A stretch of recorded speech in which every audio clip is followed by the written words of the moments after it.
E aí, pessoal que assiste o meu canal, tudo bem com vocês? Sejam todos muito bem-vindos ao nosso canal. Meu nome é Alba e você está no canal Pouco Tempo. E hoje, sábado, estamos naquela caminhada de 1189 semanas e chegamos no capítulo 8 do Evangelho de Lucas. E este é um capítulo grande, tem 56 versículos e aqui mostra a dinâmica de Jesus no seu ministério, né? Jesus fala sobre as mulheres que ajudavam Jesus em seu ministério, a parábola do semeador, fala sobre a parábola da lâmpada, Jesus exerce autoridade sobre os demônios e termina com Jesus cura em resposta a uma fé. Então um texto assim fantástico, leia a Bíblia, medite na palavra de Deus, nada substitui o seu tempo devocional com Deus. Mas aqui em poucos minutos eu gostaria de destacar um ponto que é sobre os demônios. Quem eles são, como eles vivem, do que se alimentam, de onde vieram, né? Todo mundo aí pode ser endemoniado, pode ser possesso, como é que é esse negócio? Nós vamos ver aqui neste vídeo. Mas antes, se você ainda não me conhece, muito prazer, meu nome é Alba. Você está no canal Pouco Tempo. E aí eu peço a você que dê aquele like, curte, compartilha, tá bom? Comenta se quiser. Tudo isso fortalece muito o canal. E hoje eu tô aqui um pouco gripada, tô aqui um pouco ruim aqui das alergias nesse inverno. Mas vamos seguindo aqui firme e forte nesse nosso estudo. Porque independente de qualquer coisa, a gente não pode parar de ler a Bíblia, de orar, de buscar a presença de Deus, tá bom? Dito isto, vamos ao texto. E eu queria que a gente examinasse justamente essa parte tão séria, tão interessante, que é sobre os demônios, né? A gente não gasta tempo falando sobre eles, mas nós precisamos saber da existência deles. E o texto começa dizendo que, o versículo 22 fala assim: certo dia, Jesus disse aos seus discípulos: vamos para o outro lado do mar. Assim entraram no barco e partiram. E o ministério de Jesus foi ali bem na região da Galileia. E lá tinha um mar, que na realidade é um grande lago da Galileia, onde um lado é dos judeus, mas do outro lado vive um povo gentil. E lá é a região de Gadara, nos montes de Golã, nas montanhas de Golã. E é o povo gentílico ali. E Jesus só foi lá uma única vez. Os judeus não eram bem recebidos lá e nem os judeus gostavam de ir, porque aquele povo criava porcos e para os judeus o porco é um animal impuro e eles não tinham relacionamento, eles não tinham amizade, mas Jesus sempre foi intencional. Jesus sabia que tinha um homem que há anos vivia possesso por demônios e Jesus queria libertá-lo, então Jesus foi para lá. E a narrativa fala que Jesus entrando no barco, ele sentiu sono, foi dormir e levantou-se uma grande tempestade, onde os discípulos ficaram apavorados. Os discípulos eram pescadores, mas ficaram com medo porque a tempestade parecia ser sobrenatural. Talvez, né, se a gente usar aqui a imaginação, talvez até uma demonstração da ira de Satanás contra a luz. A luz estava entrando, alcançando o povo gentílico, e claro que Satanás se levanta contra. Mas Jesus é infinitamente mais poderoso. Ele acalma a tempestade, ele acalma os corações daqueles discípulos e eles entram nessa região. E aí o versículo 26 fala assim: então chegaram à região dos Gadarenos, do outro lado do mar da Galileia. Quando Jesus desembarcou, um dos possuídos por demônios veio ao seu encontro. Fazia muito tempo que ele não tinha casa nem roupas e vivia num cemitério fora da cidade. Então aqui já demonstra que situação esse homem vivia. Fora de casa há muito tempo, fora da cidade, no cemitério. E o texto vai dizer mais à frente que ele estava nu. Quer dizer, aqui já fala, né? Ele estava sem roupas. Assim que viu Jesus, gritou e caiu diante dele. Então disse em alta voz: por que vem me importunar, Jesus, filho do Deus Altíssimo? Suplico que não me atormentes. Aqui o demônio suplica a Jesus para não levá-lo ao tormento. Então eu fiz várias perguntas aí a respeito de quem são esses demônios, né? E o texto diz quem era. Jesus, no versículo 30, fala assim: Jesus lhe perguntou: qual o seu nome? Legião, respondeu ele, pois havia muitos demônios dentro do homem. Então, esse homem estava possuído por tantos demônios que ele resolveu usar o demônio resolveu usar o termo de legião. Legião era uma parte do exército romano constituído de 3.000 soldados. E uma legião romana trazia muita destruição.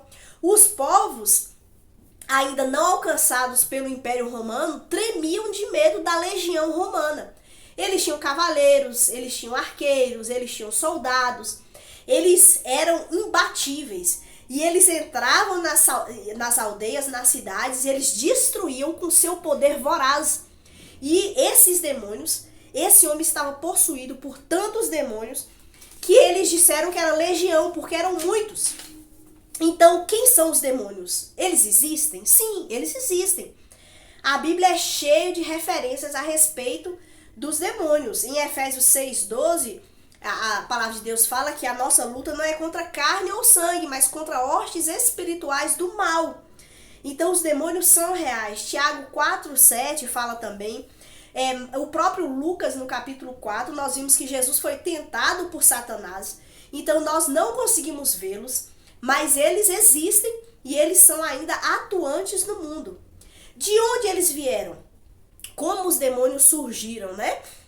Nós vemos, por exemplo, a história de Lúcifer, e aqui a gente sabe, lá em Isaías 14, do versículo 12 até o 15, fala que Lúcifer, ele existia no céu, Deus que criou. Deus, na realidade, não criou os demônios e Lúcifer. Deus criou os anjos. E criou esse anjo que era tão poderoso e tão bonito, chamado Lúcifer. E eles viviam na presença de Deus. Mas eles se rebelaram contra Deus. E Isaías 14 mostra muito sobre isso.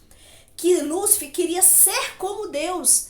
E queria se assentar no trono de Deus, dar um golpe de estado. Mas é claro que ele é infinitamente inferior e insuficiente para conquistar qualquer coisa. E no mesmo instante, Deus então expulsou do céu. O pecado nasceu no coração dele. E aí Apocalipse 12, versículo 3 e 9, vai falar que quando ele é expulso, ele leva consigo 1/3 dos anjos. Qual o número de anjos? Milhões de milhares. Não dá, a gente não sabe, a Bíblia não fala. Mas todos esses milhões e milhões e milhares de anjos que foram criados por Deus para servir. E aí a Bíblia também tem vários versículos falando que os anjos foram criados para servir, para adorar a Deus, para estar ali na presença de Deus. Só que num dado momento, que também a gente não sabe quando, antes da criação do mundo, com certeza, ele então, Lúcifer, no seu coração, nasceu esse orgulho, esse desejo de ser como Deus, e ele foi expulso imediatamente. E ele seduziu 1/3 de anjos que também nos seus corações nasceram essa corrupção. E aí eles se afastaram de Deus. E eles são demônios porque eles eram anjos perfeitos. Mas cada vez que eles se afastam de Deus, que eles se rebelaram contra Deus, eles se tornaram algo terrível, algo abominável, algo mal na pura essência. O ser humano mais terrível que existe não se compara a um demônio. Porque por mais um ser humano seja terrível do jeito que for, ele ainda tem um certo amor por alguém, ele ainda tem um certo cuidado por alguém. Não, ele não é, o ser humano não consegue ser totalmente mal, mas o demônio é 100% totalmente mal, perverso, e ele odeia a Deus com todas as suas forças. E eles querem levar o ser humano à escravidão, a ficar longe de Deus e à destruição eterna. Para onde eles vão, né? Falando de destruição eterna. Mateus 25:41 diz que muitos serão lançados no lago de fogo e enxofre, onde os demônios e Satanás será atormentado para todo sempre. Então, o destino dos demônios e de Satanás já está traçado. Eles serão atormentados para todo sempre, no lago de fogo. Há perdão para eles? Porque para o ser humano há perdão e para eles há perdão? Não. Não há perdão. 2 Pedro, e esse aqui eu quero ler. Não, esse aqui eu não vou ler, mas eu vou colocar aqui embaixo para você ver. Em 2 Pedro 2,4, diz que para eles não há perdão. E a situação deles é tão grave que há demônios tão terríveis que já estão presos na escuridão. Já estão presos por conta dos seus pecados, né? Eles estão lá para sempre. E não há perdão porque do coração deles é que brotou toda a maldade. E do homem, ele infelizmente recebeu isso de Satanás, né? Ele foi enganado. E já os anjos não. Eles, do coração deles, eles mesmo brotou essa maldade, essa pecaminosidade, né? E onde é que eles vivem? Efésios 2:2 nos dá uma dica, né? Diz que há príncipes das potestades do ar.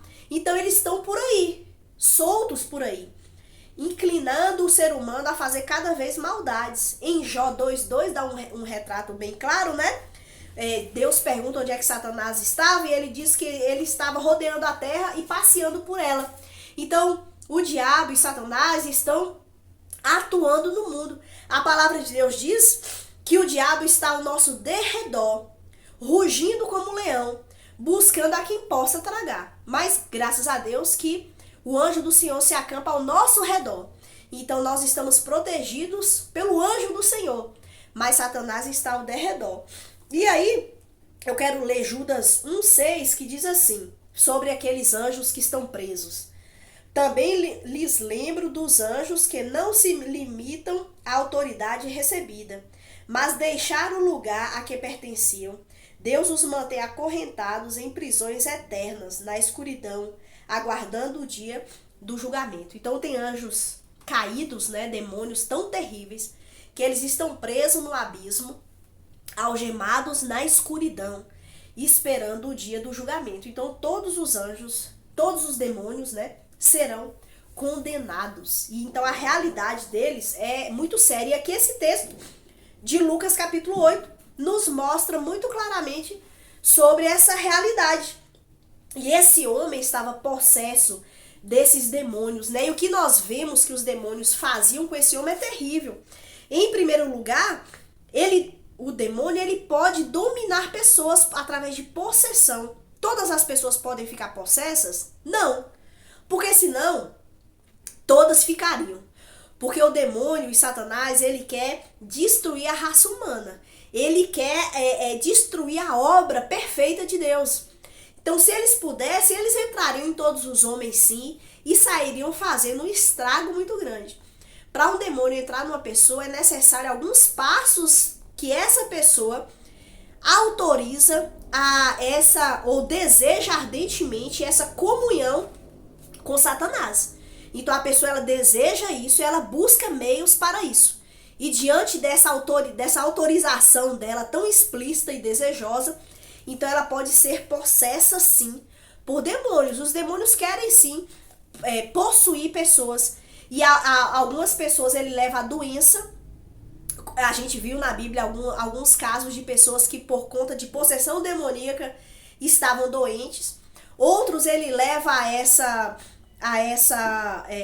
manifestação pública, outros não, mas trazendo destruição, miséria e corrupção para essa pessoa. A possessão demoníaca não é um mito, mas é uma triste realidade. Ele tinha dentro de si muitos demônios. Ele manifestava uma força sobre-humana. No versículo 29 fala que as pessoas amarravam ele com algemas, com correntes, e ele quebrava. Então o demônio ele consegue dar para a pessoa essa força sobrenatural. Ele revelou um conhecimento sobrenatural também. Quando ele viu Jesus, ninguém falou para ele. Ele sabia que era Jesus, o Filho de Deus. É muito interessante como ele fala. Ele diz assim: por que vem me importunar Jesus, Filho do Deus Altíssimo? Então o demônio reconheceu que quem estava diante dele é o próprio Deus. E ele tremeu de medo, porque ele sabe que Deus vai dar condenação para eles, né? E depois, em segundo lugar, ele arrasta a pessoa para a impureza. O espírito que estava naquele homem era um espírito imundo. Por isso, levou para um lugar impuro, o cemitério, para viver no meio de sepulcros. Em terceiro lugar, ele empurra as pessoas, né, os demônios, a possessão demoníaca, empurra as pessoas para uma vida sem pudor. Esse endemoniado havia muito não se vestia e vivia de uma forma degradante. Então, o diabo, a palavra de Deus diz, ele veio para matar, roubar e destruir. E quando a pessoa ainda busca isso, pior é a situação dela. Mas Jesus, ele tem toda a autoridade, ele tem todo o poder, e ele expulsa aqueles demônios daquele homem. Ele expulsa aqueles demônios, os demônios clamam a ele para não serem lançados no abismo, na perdição eterna, no tormento, porque lá no inferno, o diabo e os seus demônios vão sofrer terrivelmente, e eles tremem de medo. Eles estão apavorados diante do terror da vida deles. E eles pedem para entrar numa manada de porcos. Uma manada de porcos era cerca de 2.000 porcos. E Jesus permite. E eles entram, só que aqueles porcos saem disparada e caem num precipício. E aí o versículo 38, para terminar bem, terminar feliz, diz assim: o homem que tinha sido liberto dos demônios suplicou para ir com ele. O homem agora em perfeito estado, tomadinho banho, vestido roupas, liberto. Porque Cristo pode libertar. Os demônios são terríveis. Os demônios têm poder, como nós vimos, poder sobre-humano. Os demônios podem algemar uma vida, podem destruir uma vida, pode levar a pessoa à pior situação da sua vida, mas Cristo liberta. Cristo tem o poder de libertar. E o nome de Jesus tem poder. A palavra de Jesus tem poder e Jesus liberta. E agora esse homem arrumado, bonitinho, agora clama para Jesus para ir junto com ele. Esse homem queria ser um seguidor de Jesus. Feliz, grato, liberto. Ele adora a Deus. Ele vê que ali é uma obra de Deus e ele agora quer ser esse seguidor de Jesus. Mas Jesus o mandou para casa, dizendo: volte para a sua família e conte a eles tudo que Deus fez por você. E o homem foi pela cidade inteira, anunciando tudo que Jesus tinha feito por ele. A essa região, como eu disse no início, era uma região gentílica. E essa região ela era constituída de 10 cidades, Decápolis, 10 cidades. E aí esse homem se tornou o primeiro missionário na região gentílica, indo, anunciando a libertação que Jesus fez na vida dele. Por que Jesus não permitiu que ele fosse junto? Porque ele não era bem-vindo? Ele era sempre muito bem-vindo, mas é porque Jesus queria usar a vida dele para alcançar regiões mais distantes. Louvado seja Deus. Jesus ele veio para libertar. Jesus ele veio para nos salvar. Jesus veio para nos dar uma nova vida. E nós vemos aqui o poder extraordinário que o nosso Senhor tem. Leia a Bíblia, busque a presença de Deus. Se você anda em escravidão, se você anda perturbado por Satanás e algemado por ele, creia.